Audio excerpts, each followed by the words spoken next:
Hari ini kita akan membahas tentang kehidupan seorang sahabat yang bernama Zaid bin Harithah. Zaid bin Harithah ini adalah seorang yang dalam kehidupannya menghadapi kehidupan yang susah, kehidupan yang berat. Dia pernah diculik dan ditawan, kemudian dijual sebagai budak. Tapi alhamdulillah dari kesulitan hidup itu dia malah menjadi orang yang bertemu dengan Muhammad bin Abdullah sebelum menjadi Rasul, sebelum diangkat sebagai Rasul dan Nabi. Hidupnya penuh dengan pilihan-pilihan berat. Salah satu pilihannya adalah kemudian dia lebih memilih untuk ikut kepada Nabi sallallahu alaihi wasallam sebelum diangkat sebagai Rasul daripada ikut kembali dengan orang tuanya. Sampai kemudian namanya pun dirubah oleh orang-orang menjadi Zaid bin Muhammad. Hidup bersama Nabi sallallahu alaihi wasallam, ikut dengan segala macam kesulitan-kesulitan dakwah, sampai kemudian hijrah dan kemudian meninggal dunia di peristiwa perang Mu'tah yang pernah saya bahas sekitar 2 bulan yang lalu. Nah, ini kira-kira sinopsisnya begitu. Tapi seperti apa betul-betul hidupnya ini, mungkin sebagian kita hanya bisa melihat secara umum. Nah, mudah-mudahan hari ini ada tambahan keterangan. Ketika masih kecil, Madat Su'da bintu Tha'laba tabtaghi ziyarata qaumiha Bani Ma'an wa kanat tashabu ma'aha ghulamaha Zaid bin Harithah. Diikut sertakan oleh ibunya yang bernama Su'da bintu Tha'labah untuk sebuah tujuan perjalanan ziarah menuju kaumnya Banu Ma'an. Banu Ma'an itu sekarang posisinya kira-kira di Jazirah Arab itu sebelah timur, dekat daerah perbatasan antara kerajaan Saudi Arabia dengan daerah Bahrain ya, jadi di Teluk Parsi. Menuju ke suku Ma'an ketika usianya waktu itu masih kecil, disertakan sama ibunya, ikut serta. Famakada tahullu fi diyari qaumiha, belum lama mereka tinggal di kampungnya itu, jadi dia pulang kampung kalau kita mudik gitu. Ya, pulang kampung, belum lama tinggal di sana. Hatta agharat alaihim khailun libani al-qain. Tiba-tiba di kampung itu dikagetkan dengan tamu yang tidak diundang, sekelompok pasukan berkuda dari Banu Al-Qain. Lalu di dalam sejarah Sirah Nabawiyah, di dalam kisah perusahaan perjalanan hidup Rasulullah, Banu Al-Qain ini adalah suku yang paling sering diandalkan oleh pasukan Bizantium atau Romawi Timur sebagai pasukan pemukulnya. Jadi ini satu suku yang memang hidupnya itu terdedikasikan sebagai preman gitu ya, garong dan sebagainya. Pokoknya semua yang jelek-jelek. Memang dia spesialisasi di situ. Nah, pasukan berkuda ini datang tentu saja bukan untuk silaturahim, tapi mereka datang ke suku yang lebih lemah. Makanya di Jazirah Arab itu ikatan kesukuan itu penting sekali. Kalau ada suku kecil sendirian tidak ikut di dalam satu federasi al-halif gitu istilahnya, halif, tidak ikut dalam satu federasi suku, maka habis. Maka semua orang harus loyal kepada sukunya. Di sana loyalitas tidak bisa dibeli ya. Jadi loyalitas itu nomor satu. Makanya kalau kita perhatikan bahkan di zaman jahiliyah pun orang-orang Arab itu saling melindungi satu suku dengan suku yang lainnya. Karena kalau sendirian kisahnya jadi seperti ini. Banu Ma'an, Banu kecil dari suku Ka'ab, sebenarnya suku Ka'abnya besar tapi karena dia agak jauh dari yang lain maka dizalimi. Fa'akhadul mal wastaqul ibil wasabau adzarari. Mereka ketika datang Banu Al-Qain itu merebut harta, menggiring unta dan menawan anak-anak. Jadi 3 hal yang mereka ambil. Dia ngambil properti ya, movable property, kemudian ngambil unta. Itu bukan hanya properti, unta itu transportation juga, karena tidak ada binatang lain yang bisa dipakai untuk mengarungi samudra pasir yang ada di Jaziratul Arab itu kecuali unta. Jadi kalau dicuri unta itu hilang aset, hilang kendaraan dan hilang kehormatan, digiring untanya. Tapi yang menyedihkan untuk Su'da bintu Tha'labah itu yang terakhir justru, ketika ditawan sekelompok anak. wa kana fi jumlatin man ihtamaluhu ma'ahum waladuha. Ya, orang-orang itu pergi sambil membawa, menggiring, mengikat anak-anak yang banyak, diantaranya ada anaknya dia. Itu kalau kehilangan harta masih bisa dicari, kehilangan unta masih bisa dibeli, kehilangan anak katanya bisa bikin lagi, tapi pada kenyataannya kehilangan anak itu nggak segampang itu, sehingga menyedihkan sekali. Ini kisah awalnya begitu ya. Tapi tentu saja kisah ini kalau kita nggak tahu ujungnya, selesai di sini sudah kisah tragis. Wa kana Zaidun ghulaman saghiran yadruju nahwa thaminati min umurihi. Ketika dia ditawan itu masih kecil, usianya baru saja lewat atau sekitar usia 8 tahun. Fa atau bihi suqa Ukaz. Nah, di sini nih Allah mulai qadarullahnya mulai berjalan di sini. Sudah dari awal berjalan, tapi di sini mulai menuju tempat yang Allah desain. Ya. Jadi ketika dia diambil, dibawa, dijual ke pasar Suq itu pasar Ukaz. Pasar Ukaz itu di dekat kota Makkah. Jadi aslinya dia di pantai timur, Teluk Parsi, buka mapnya kalau nggak kebayang. Terus lihat pantai barat, Mekah. Mekah itu sekitar 75 km ketemu kota Jeddah. Jeddah itu sudah di pinggir Laut Merah. Jadi dari ujung ke ujung tuh. Ya. Minal masyriq ilal maghrib itu. Dari timurnya Jazirah sampai ke baratnya. Jauh itu. Ya, melewati gurun pasir yang luas sekali. Kenapa dijual di situ? Wallahu a'lam bishawab. Inilah kerjaan Allah ingin menggiring seorang anak manusia ketemu manusia yang lain. Ya. Jadi kadang-kadang hidup kita ini ada yang tidak kita rencanakan, tapi justru itu yang terjadi. Nah, kalau kita buru-buru memaki-maki keadaan, maka kita tidak tahu sebenarnya di belakang itu ada sesuatu hal yang Allah ingin kita sampai kepadanya. Baik. Di pasar Ukaz wa araduhu lil bai', orang-orang itu langsung jual. Memang tujuannya menangkap orang untuk dijual. Ya, dijual saja. Ini kan keuntungannya hampir 100%. Karena anak itu lahir di tangan orang lain, dibesarkan oleh orang lain, sudah besar diambil, dijual, kan tidak ada. Nah, investasinya di situ, dijual begitu saja. Alhamdulillah, fashtarahu thariyun min sadati Quraisy. Dibeli pula Zaid ini, dibeli oleh seorang pemuka Quraisy yang terkenal kaya dan terkenal baik, terkenal terhormat. Jadi bukan golongannya Abu Jahal. Siapa dia? Huwa Hakim bin Hizam bin Khuwailid. Hakim bin Hizam bin Khuwailid. Tanpa Khuwailidnya itu kita nggak langsung bisa nebak kisah ini. Karena Khuwailid ini adalah bapaknya Khadijah. Khadijah tapi belum ketemu Nabi, masih janda ini. Janda baru saja ditinggal mati oleh suaminya. Ya. Jadi Hakim bin Hizam, Hizam ini adiknya Khadijah. Berarti Hakim ini adalah keponakannya Khadijah. Calon istri Nabi, karena ceritanya belum menikah. Ya. Dibeli oleh Hakim bin Hizam bin Khuwailid dengan harga bi-400 dirham, kurang lebih 400 dirham, 400 uang perak. Kalau dikalikan dengan peraknya Abu Bakar, peraknya Umar, ya mungkin sekitar 26 juta kurang lebih harganya. Satu anak itu 26 juta harganya.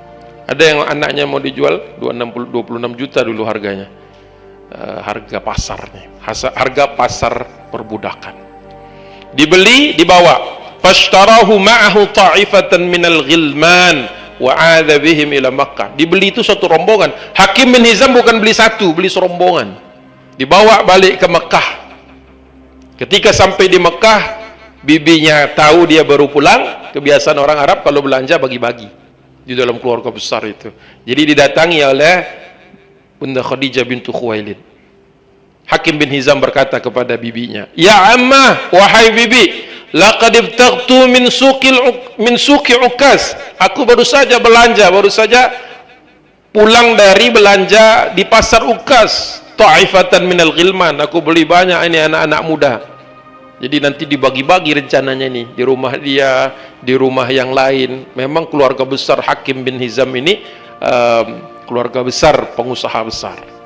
Kata dia, fakhtari ayyan minhum tashainuhu atau tashainahu fahuwa hadiyatun laki. Kau tinggal pilih saja wahai bibi, pilih mana yang kau suka, maka dia otomatis jadi hadiah laki bagimu. Ya. Dipilih, siapa yang dipilih? Zaid bin Harisah. Kenapa dipilih Zaid bin Harisah? Bunda Khadijah mengatakan ada alamati najabatihi, ada tanda-tanda ini anak, tanda-tanda bagus, tanda-tanda terhormat, pekerja yang kuat, orang yang loyal, orang yang gigih dan tidak jarang sekali mengeluh.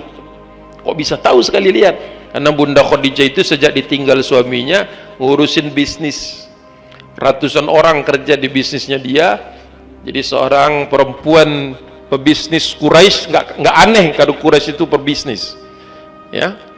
Memang kaum yang profesinya itu tujar, tijaroh, perdagang, ya. Jadi dia tahu bisa ngelihat gerak-gerik seseorang itu cukup dengan melihat sebentar, dia tahu kualitasnya bagus. Jadi manajer sumber daya manusia bisa ngelihat langsung, oh ini bagus di sini, diambil sama dia, dibawa ke rumah menjadi budaknya Bunda Khadijah. Wa ma huwa illa qalilun hatta tazawwajat Khadijah bintu Khuwailidin min Muhammad bin Abdullah. Tidak lama setelah itu berlangsunglah pernikahan antara Khadijah dengan Muhammad bin Abdullah Al-Amin. Rasulullah sudah punya gelar sebelum jadi Rasul, gelarnya Al-Amin. Kenapa dapat gelar Al-Amin? Kalau berdagang jujur, kalau berkata tidak pernah berbohong, kalau berbisnis selalu untung, kalau rugi ditanggung bersama. Itu juga yang membuat Bunda Khadijah yang tadinya tidak ada niat mau nikah lagi, jadi kepengen nikah lagi dengan seorang pemuda yang jujur. Susah nyarinya waktu itu di zaman jahiliyah. Ketika menikah, kita tahu Rasulullah SAW memberikan mahar kepada Bunda Khadijah itu 20 unta. 20 unta, satu unta sekitar 40 juta, 50-an, berarti hampir 1 miliar itu maharnya, ya. Jadi ini orang kaya juga.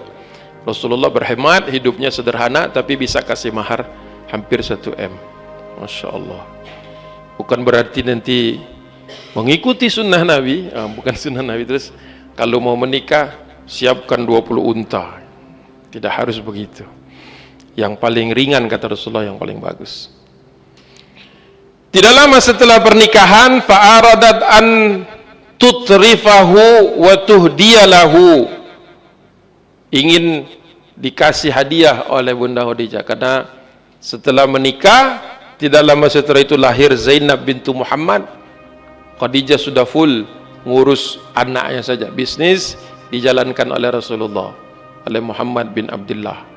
Hartanya balik pada beliau, Rasulullah bisnisnya jalan sendiri. Maka dikasihlah Zaid bin Harisah ini untuk membantu Rasulullah dalam menjalankan bisnis, 2 bisnis yang ada di situ. Masya Allah, ya. Siapa yang menduga? Wa fi makana al-ghulamu al-mahzuz yataqallabu fi riayati Muhammad. Tidak menyangka anak muda ini bahkan tinggal dengan Nabi Muhammad SAW, calon Nabi, tapi dia belum tahu. Dia tinggal, dia merasakan bagaimana riayah, diurus, dididik, dibesarkan seperti anak sendiri. Karena di zaman itu walaupun belum ada perintah belum ada keterangan tentang bagaimana memperlakukan budak, tapi Nabi sudah memperlakukan budak-budak yang dia miliki dengan ma'ruf, dengan cara-cara yang terpuji pada waktu itu, ya. Apa yang terjadi dengan ibunya? Kanat ummuhu al-mafju'ah, ibunya sedih, ya, berkepanjangan karena anak ini nggak kunjung pulang. Waktu hilang itu 8 tahun, nanti baru ada kabarnya lagi sekitar usia 21-22, jadi hampir belasan tahun. Sedangkan bapaknya amma abuhu fa'akhadha yataharrahu fi kulli ardin. Bapaknya sebagaimana laki-laki pada umumnya, kalau ditimpa musibah dia cari solusinya. Kalau ibunya tadi sedih, bapaknya cari usaha, mencari tahu ke seluruh penjuru negeri, ke seluruh penjuru jazirah. Karena sebenarnya pasar itu bukan hanya pasar Ukas. Pasar itu di Oman ada, di Masqat itu, yang kemarin didatangi sama Netanyahu itu. Di Yaman juga ada pasar besar. Di Irak sebenarnya lebih dekat kalau mau dijual di situ. Bisa dijual ke Damaskus, bisa dijual ke Mesir. Nah, dilalah dijualnya di Mekah. Ya. Jadi bapaknya sudah mencari ke seluruh penjuru. Wa yusailu anhu kullu rakbin, semua orang yang lewat, semua penunggang kuda ditanya, ada gak kau lihat anak saya? Tak ada satupun yang bisa memberi petunjuk. Ya. Inilah ketika manusia berusaha, tapi Allah belum mau memberikan hasilnya, sehingga orang itu, siapapun itu, harus terus berusaha, harus sabar. Usaha sekian belas tahun cari anak nggak ketemu-temu. Ya.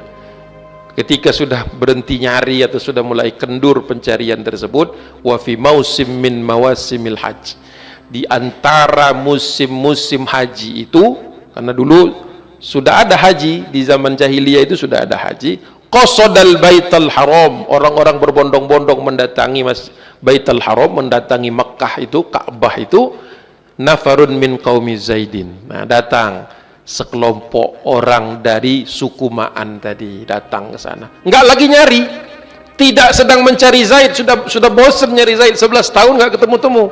Datang betul-betul niatnya untuk haji jahiliyah, hanya tawaf saja, tidak ada sa'i, tidak ada jumrah, tidak ada wukuf.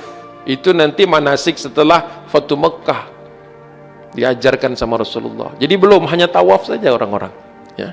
Dan betul sekali terjadinya di situ. Wa fi makanu yatufuna bil baitil atiq, ketika mereka sedang tawaf mengelilingi Baitul Atiq. Baitul Atiq itu nama lain dari Ka'bah.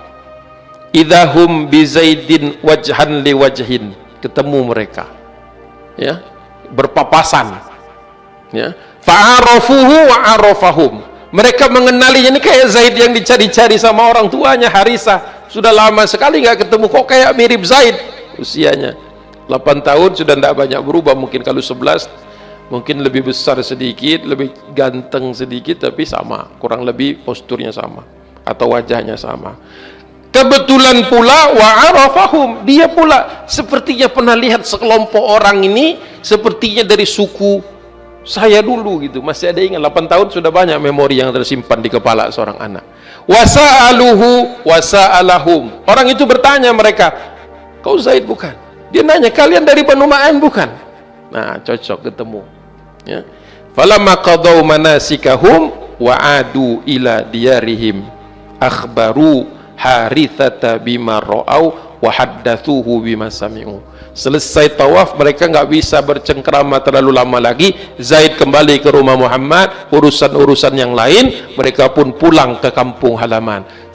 Ketika sampai di kampung halaman, mereka menceritakan kepada Harithah, kepada bapaknya, apa yang mereka lihat dan apa yang mereka dengar.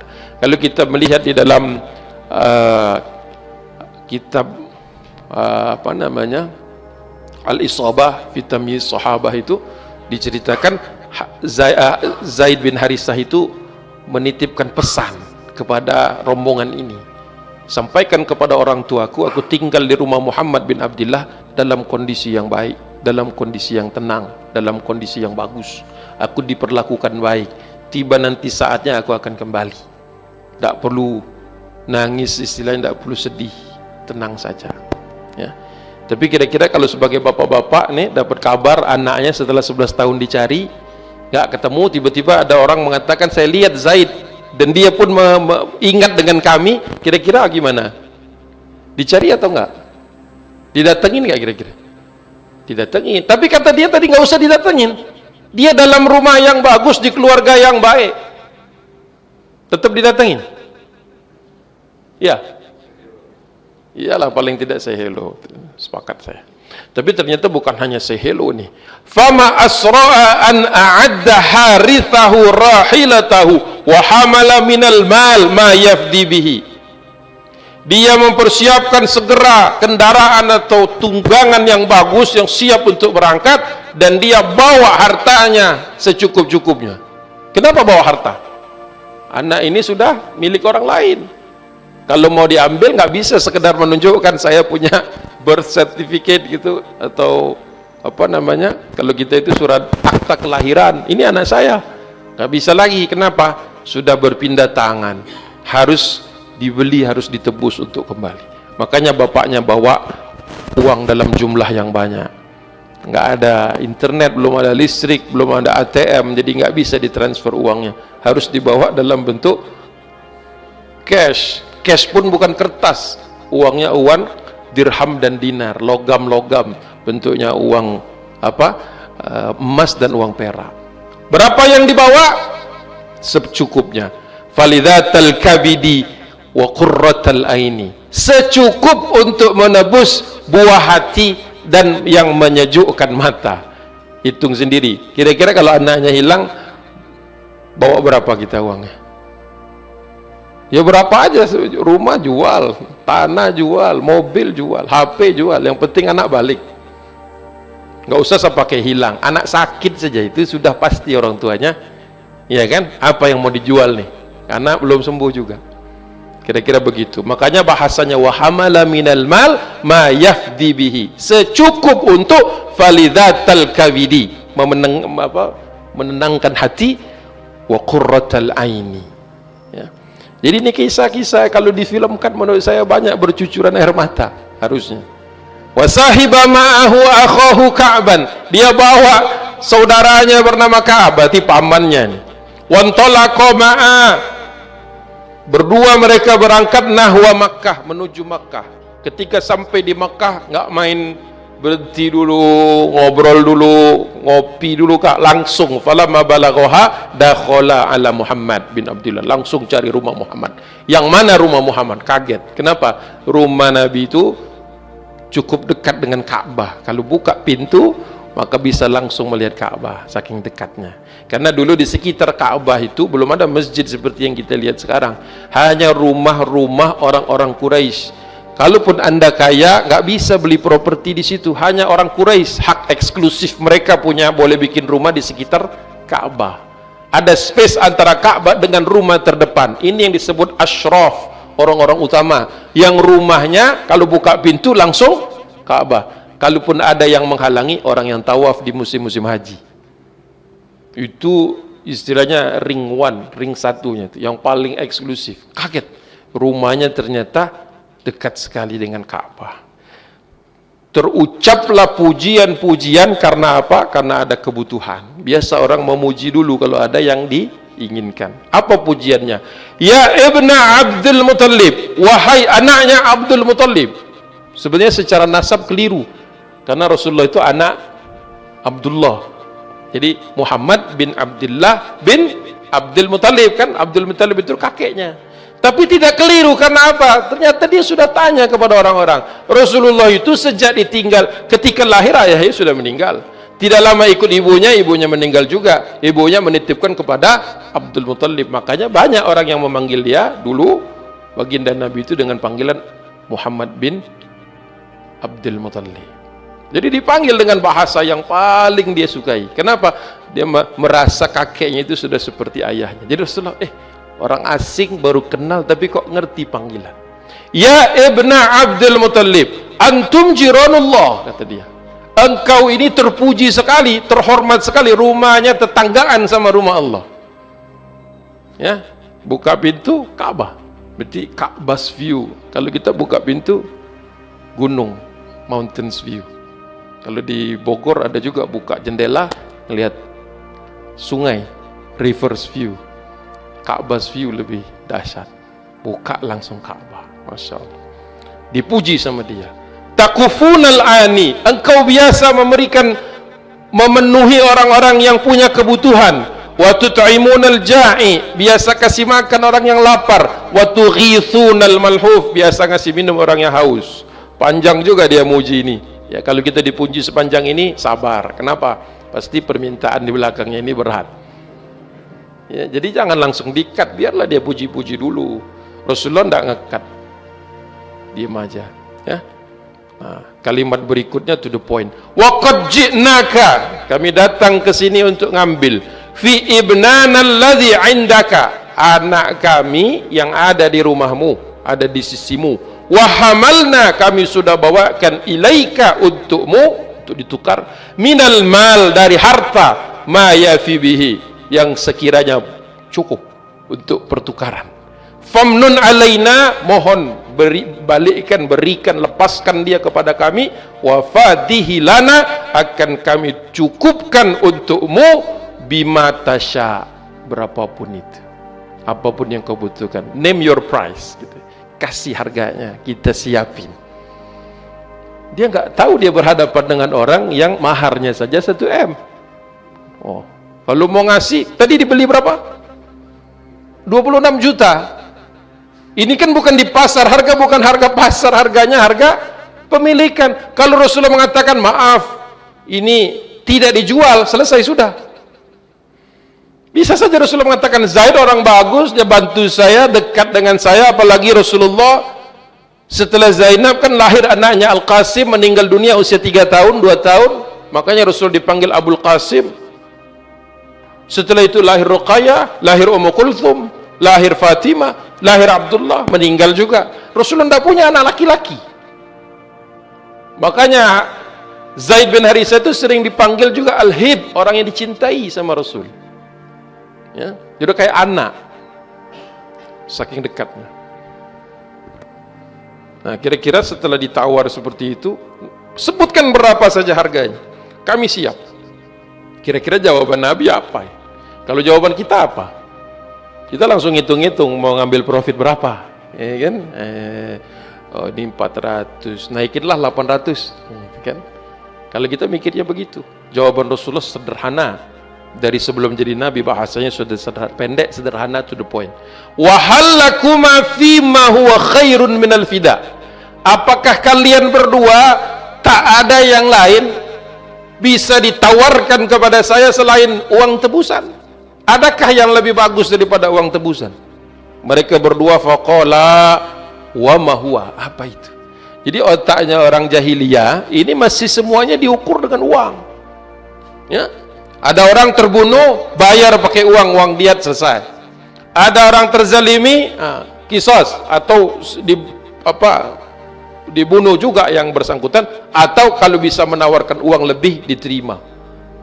Kalau sekarang kita masih mengukur segala sesuatu dengan uang, mungkin masih ada sisa-sisa jahiliyah juga. Ya. Jadi dia bingung, apa yang lebih hebat daripada uang? Karena kata Rasulullah, kata Muhammad bin Abdullah, belum menjadi Nabi dan Rasul, apakah kalian berdua tidak bisa menawarkan sesuatu yang lebih baik daripada al-fida? Apa itu, kata dia? Kok bisa ada yang lebih hebat daripada uang? Ad'uhu lakum, akan kupanggilkan Zaid untuk kalian lihat, kepada kalian. Fakhayyaruhu baini wa bainakum, akan aku kasih pilihan kepada Zaid itu, boleh milih aku atau milih kalian. Wa in ikhtarakum fahuwa lakum, kalau dia milih kalian, aku lepaskan kepada kalian bi ghairi malin, tanpa harus bayar, kata Rasulullah. Jadi ternyata kata Rasulullah itu, ada nggak yang lebih bagus daripada ini? Ada, saya kasih pilihan aja dia. Ya, budak banyak di belakang, bukan hanya Zaid. Rasulullah orang kaya, tidak butuh uang kalau sekedar 800 atau 1000 dirham. Untuk apa? Malah mungkin lebih bagus nyenengin aja nih, orang sudah jauh-jauh datang, orang tuanya sudah lama ingin ketemu sama anaknya, kenapa nggak suruh pilih saja? Kalau anaknya milih bapaknya, natural kan? Sudah, kata Rasulullah, pulangkan saja. Bi ghairi malin. Itu kalau kita ada di situ melotot. Di zaman jahiliyah ada orang mau melepas properti tak perlu ditebus. Baru kali itu orang Mekah ada yang beginian. Tapi kata Rasulullah, wa in ikhtarani, kalau dia pilih aku, apa jadinya kalau dia pilih aku? Kan ada kemungkinan itu. Fama ana billadzi yarghabu amman yakhtara, aku pun tidak patut untuk menolak kalau dipilihnya, kalau terpilih. Jadi kata Rasulullah gini ya, deal kita ini, kalau dia milih kalian, pulanglah dia bersama kalian tanpa harus dibayar. Tapi kalau dia milih saya, kita selesai urusan ini, jangan nuntut lagi. Deal gak? Deal. Dari mana saya tahu dealnya? Faqala laqad ansafta wa ballaghta fil insaf. Engkau orang yang jujur, orang yang adil dan mampu menghadirkan keadilan, kata dia. Bapaknya langsung keburu muji. Kenapa? Yakin kalau anaknya nanti keluar dari rumah, ngelihat dia, melihat kondisi dia sebagai budak, milih pastilah milih bapaknya.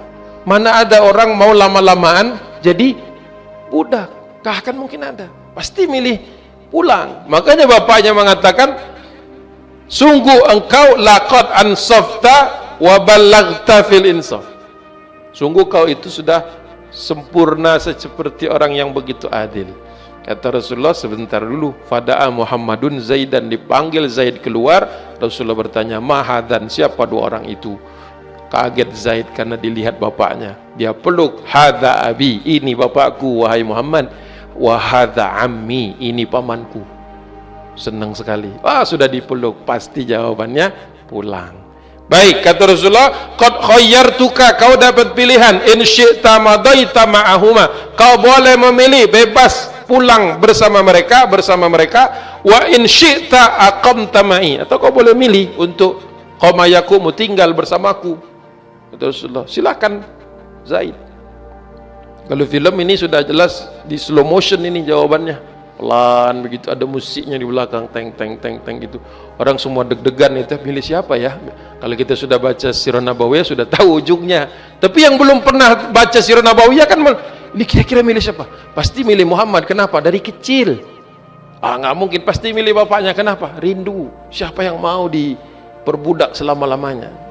Jawabannya apa? Kata Dr. Abdurrahman Rafat Basya di dalam kitab Suwar min Hayati Sahabah ini, fi ghairi ibta'in wala taraddudin, tanpa menghabiskan sedetik waktu, tanpa ada sedikit keraguan-raguan. Wa qala Zaid li abihi, ya, kepada bapaknya, dia katakan, bal uqimu ma'ak, tentu aku akan tinggal bersamamu. Ma'aka, bukan ma'akuma, ma'aka, kepadamu. Berarti yang nanya kan Nabi. Tentu saja aku akan tinggal bersamamu Muhammad. Kira-kira jawaban itu membuat bapaknya terkaget-kaget, ya. Bukan hanya kaget, bapaknya marah. Berkata, faqala abuhu, waihaka ya Zaid, sungguh celaka engkau anakku yang bernama Zaid, atakhtarul ubudiyata, engkau lebih memilih. Ubudiyah itu penghambaan, atau bahasa lain dari yang namanya perbudakan, ya. Waihaka ya Zaid, atakhtarul ubudiyata ala abika wa ummika. Celaka engkau Zaid, engkau ternyata lebih memilih menjadi budak atau di dalam perbudakan daripada kembali bersama bapakmu dan bertemu dengan ibumu. Ibunya nggak ikut. Bapaknya kaget, kok bisa ada anak memilih tidak kembali padahal gratis, kan tidak perlu bayar, ya. Sedih itu pastinya orang tuanya. Bagaimana kalau kita suatu saat ketemu anak kita nggak milih kita, milih orang lain, ya. Berarti kita mungkin tidak pantas jadi orang tuanya, ya. Dalam kondisi seperti ini berat, ya. Sebagaimana beratnya sebagian dari kehidupan kita, kita harus mengambil pilihan-pilihan yang seperti itu. Nah, perkataan Zaid berikutnya menunjukkan kualitas pendidikan yang terjadi, yang dia alami fi riayati Muhammad, di dalam rumah tangganya Rasulullah sallallahu alaihi wasallam. Perhatikan jawaban Zaid kepada bapaknya. Dia faham bapaknya marah, paham bapaknya bahwa nggak mungkin nggak marah, kecewa lah paling tidak. Kata Zaid, faqal inni, dia sebutkan, inni ra'aitu min hadzal rajul syai'an. Bapak belum tahu saja, saya sudah lihat laki-laki ini ada keajaiban, ada kehebatan di dalam dirinya. Dia bukan sekedar majikan, dia bukan seorang sekedar saudagar, bukan orang yang kaya. Inni ra'aitu dalam bahasa Arab bukan hanya aku saksikan, tapi aku alami juga. Sungguh aku sudah mengalami hidup bersama laki-laki ini sesuatu yang indah, sesuatu yang baik. Walaupun dia belum bisa menjelaskan karena Rasulullah belum jadi nabi. Wa ma'ana billadzi yufariquhu abadan. Aku itu tidak akan mau terpisah dari dia selama-lamanya. Ya, ini bukan masalah keputusan aku memilih dia di atas engkau, tapi aku memilih dia di atas manusia yang lain. Terpesona Zaid itu selama tinggal kurang lebih 11 tahun bersama Muhammad dan Khadijah. Seperti apa sih rumahnya sampai ada orang asing yang begitu betah padahal statusnya budak? Jibril pernah datang kepada Rasulullah menyampaikan salam. Wahai Nabi, sampaikan kepada Khadijah salam min rabbiki, dari Tuhannya dia. Kenapa? Karena rumahnya sampaikan salam kepada istrimu dari Rabbmu, dari Rabbnya, bahwa dia sudah disediakan istana di surga kal qasab, seperti mutiara yang berongga. Kenapa? Karena di dalamnya karena di dalam rumah itu, di rumah tangganya ini tidak ada percekcokan, tidak ada saling marah, dan tidak ada saling tangis menangis. Itu rumah Khadijah. Banyak orang tanya kan, gak pernah ada keterangan-keterangan yang begitu konkret. Seperti apa rumah tangga Nabi sebelum jadi Rasul. Anaknya ada 6, 2 meninggal, 2 dunia masih kecil, 4 semuanya ikut Nabi dan sampai besar. Ya. Itu juga yang dirasakan oleh Zaid bin Harisah.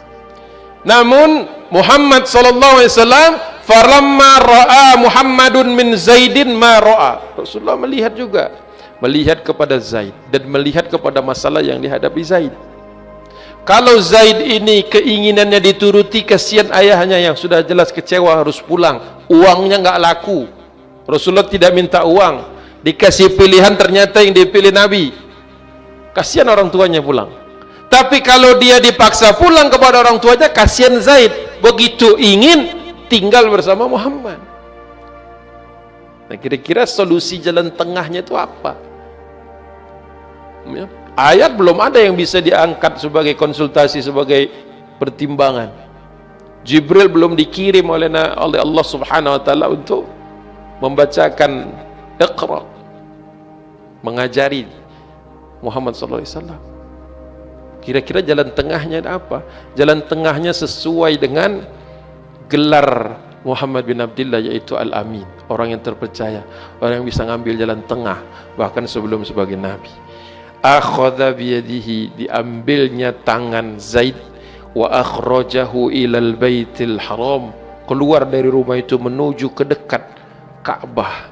Wa waqafa bihi bil hijri, naik ke atas sebuah batu yang biasa ditempatkan di pinggir tempat orang tawaf untuk berbicara kepada orang-orang sekalian. Ala mala'in min Quraisy, meminta perhatian Quraisy semuanya. Ya ma'syara Quraisyin, wahai sekalian orang-orang Quraisy, ishadu, kata Rasulullah, saksikan.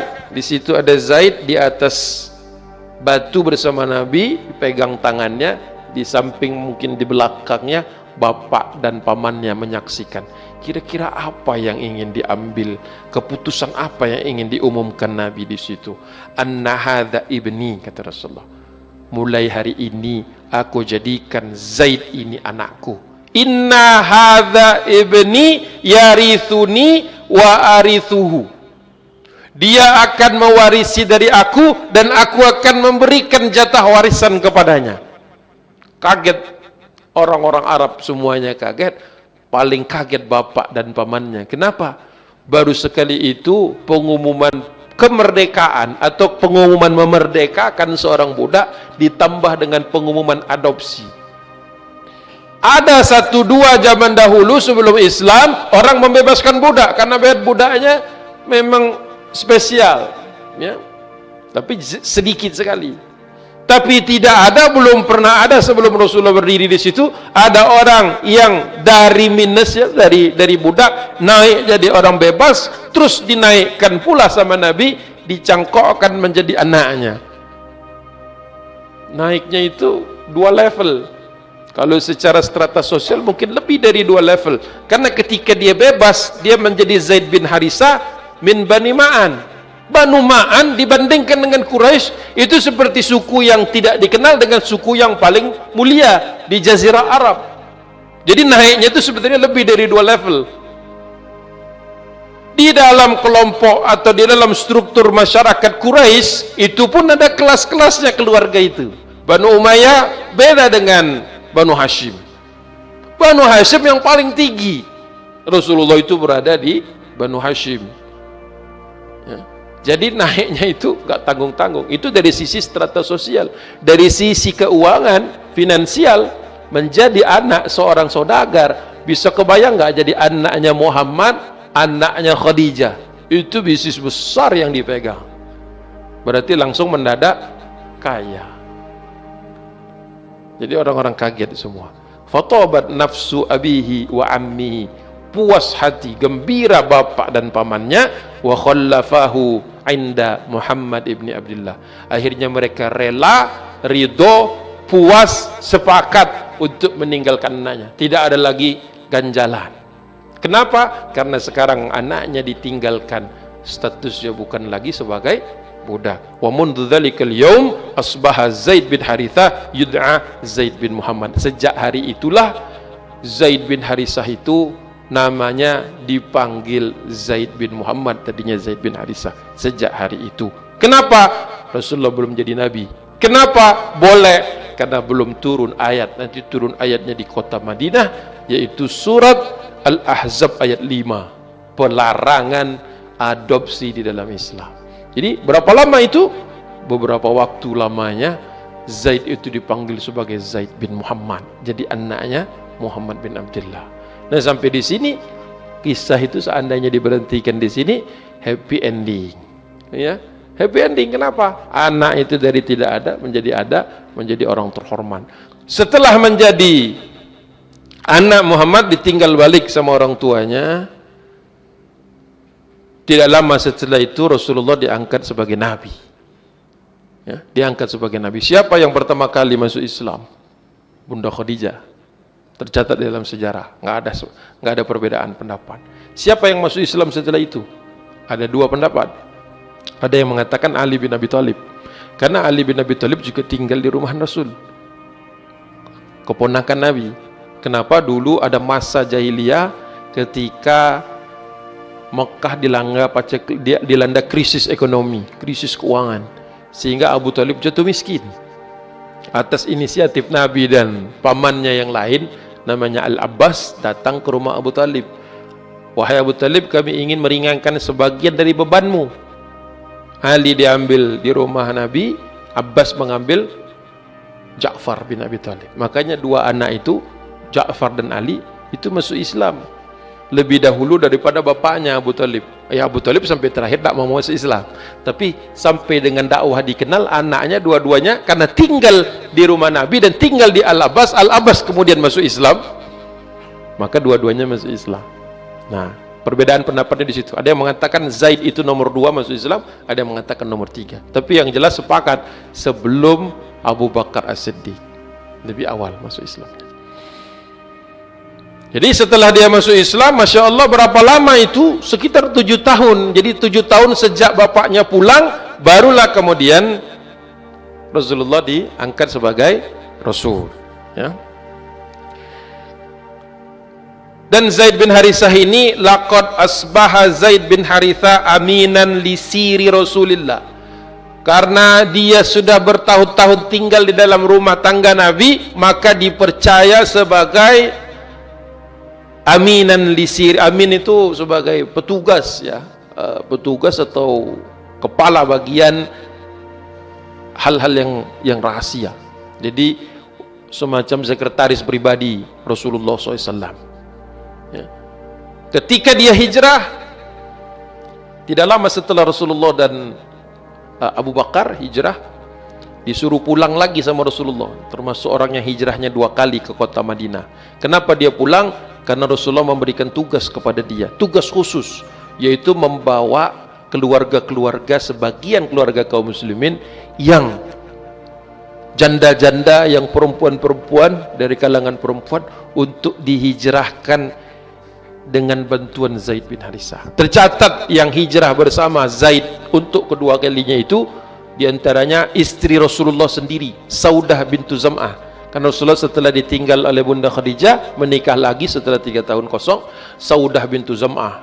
Berangkat bersamanya anak Rasulullah yang kecil-kecil, Ummu Kulthum dan Fatimah.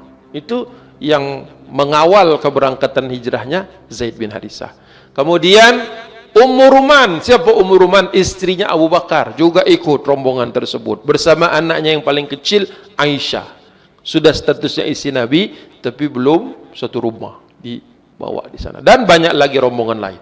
Jadi banyak orang yang ngekor hijrah keduanya Zaid bin Harithah. Punya banyak dia jasa-jasa. Nah, setelah kemudian Rasulullah SAW turun ayat yang saya katakan tadi, ayat kelima dari surah Al-Ahzab, ud'uhum li'abaihim, ya, panggillah anak-anak angkat kalian itu dengan nama bapak mereka. Nah, sampai kepada satu masa di mana Rasulullah memanggil Zaid. Zaid, ini sudah turun ayat, huwa aqsatu indallah, ini adalah yang paling adil di sisi Allah, engkau tidak boleh lagi aku anggap sebagai anak. Akhirnya nama bin Muhammadnya dilepas, kembali lagi bin Harithah. Sedihnya bukan main, karena sekarang dia tidak bisa lagi masuk ke rumah Nabi di Madinah, tidak lagi bisa masuk, dibuatkan rumah sendiri, tempat bilik sendiri yang terpisah, tapi dia tetap menjadi sekretarisnya Rasul. Jadi kalau Rasulullah mau pulang atau sedang pergi, itu jubahnya, sepatunya, seluruh kebutuhan Nabi itu dia yang siapkan, dia yang bersihkan, standby dekat pintu untuk keluar. Jadi setiap kali Rasulullah mau keluar kota atau kemana, maka dia yang menyiapkan semuanya itu. Itu kehidupan Zaid bin Harithah.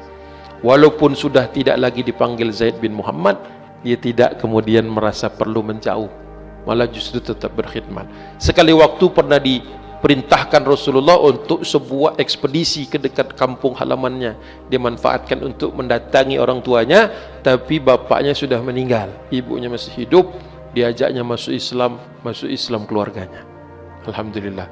Jadi ternyata setelah belasan tahun, puluhan tahun hilang tadi, ternyata salah satu sebab keluarga dan suku, sebagian besar suku Banu Ma'an masuk Islam hanya karena satu orang begitu lama bersama Nabi SAW. Nah, sebagai akhir, ketika Rasulullah SAW memberangkatkan rombongan Mu'tah, pernah saya bahas di sini beberapa bulan yang lalu, 2 bulan yang lalu, perang Mu'tah. Kata Rasulullah, aku mengangkat Zaid bin Harithah sebagai panglima. In usiba Zaidun fa Ja'faru ibn Abi Talib.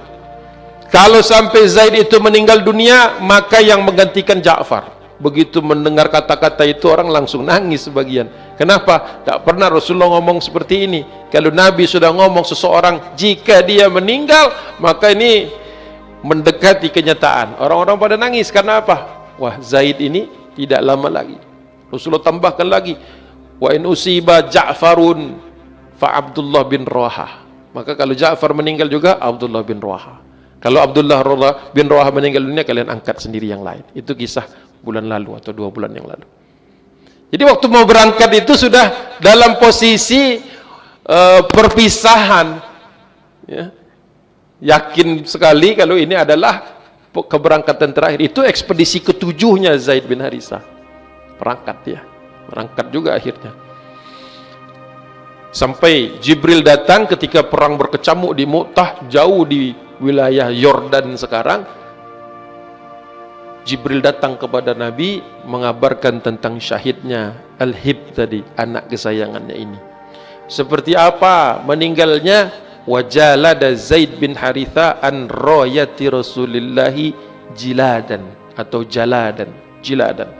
Ya, dalam posisi waktu itu dia melindungi bendera Rasulullah SAW, ya, ketika tubuhnya itu tersayat-sayat, tapi dia tidak pernah melepaskan bendera tersebut sampai dia syahid. Sampai dikomentari oleh para ulama, lam ya'rif lahu tarikhul butulat mathilan. Belum pernah dalam kondisi atau dalam sejarah kepahlawanan di dalam Islam itu ada orang yang matinya sambil meluk bendera. Jadi badannya sudah habis, di lawannya itu 200.000, ada yang mengatakan 100.000, kaum muslimin hanya 3.000 pasukan yang berangkat. Jadi memang cukup berdarah. Ketika dia meninggal dunia, Rasulullah mendatangi keluarganya. Wa madha ila ahlihim yu'azzihim bihim, datang dalam rangka menyampaikan bela sungkawa. Biasanya Rasulullah itu bisa nahan nangis, bisa menahan nangis kalau ada kematian, Ya. Kali ini falamma balagha baita Zaid bin Harithah, sampai ke rumahnya Zaid bin Harithah, ladzat bihi ibnatuhu saghirah wa hiya mujhishan bil buka. Ketika sampai di sana terdengar tangisan anak perempuannya. Siapa anak perempuannya? Ruqayyah bintu Zaid. Zaid punya 3 anak. Yang paling terkenal Usamah bin Zaid. Ya. Tapi ini ada Ruqayyah bintu Zaid. Diambil dari nama salah seorang anaknya Nabi SAW. Nangis kencang sekali, tersegu-segu gitu, wahia mujhisha bil buka. Ya. Kalau di dalam kitab Al-Isabah itu awalnya nggak nangis. Buka pintu, ketika diketuk buka pintu, dia peluk, disangka abinya, bapaknya. Lihat ke atas Rasulullah, baru nangis.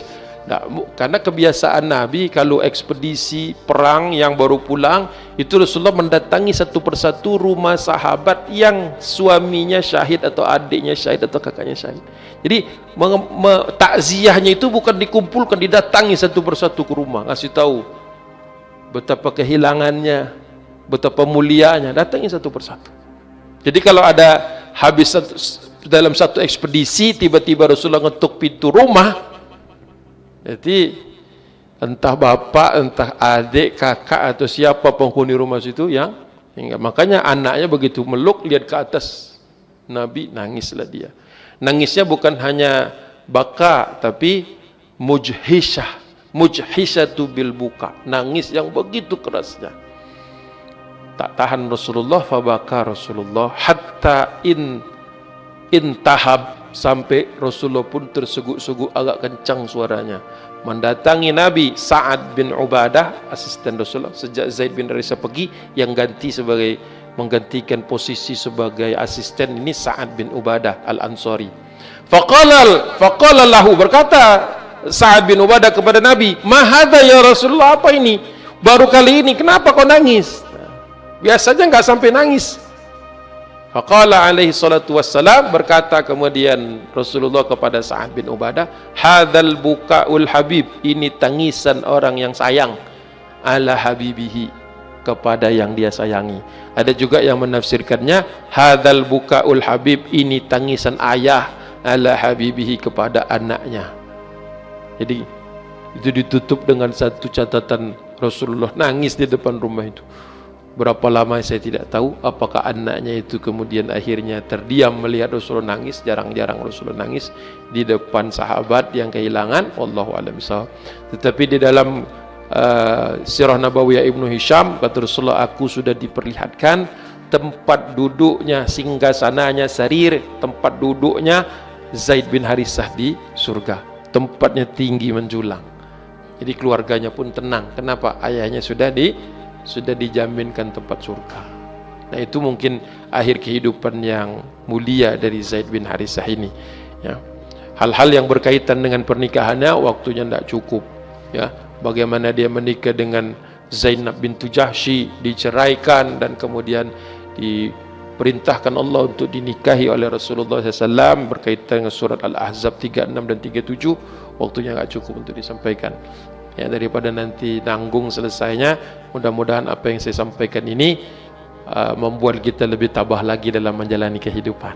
Ada hal-hal yang kita nggak suka, ada hal yang mungkin kita benci, ya, tapi pada akhirnya kalau kita sabar dan kita berhusnuzan billah kepada Allah Subhanahu wa taala, mudah-mudahan hasilnya seindah Zaid bin Harithah. Billahi taufiq wal hidayah. Assalamualaikum warahmatullahi wabarakatuh.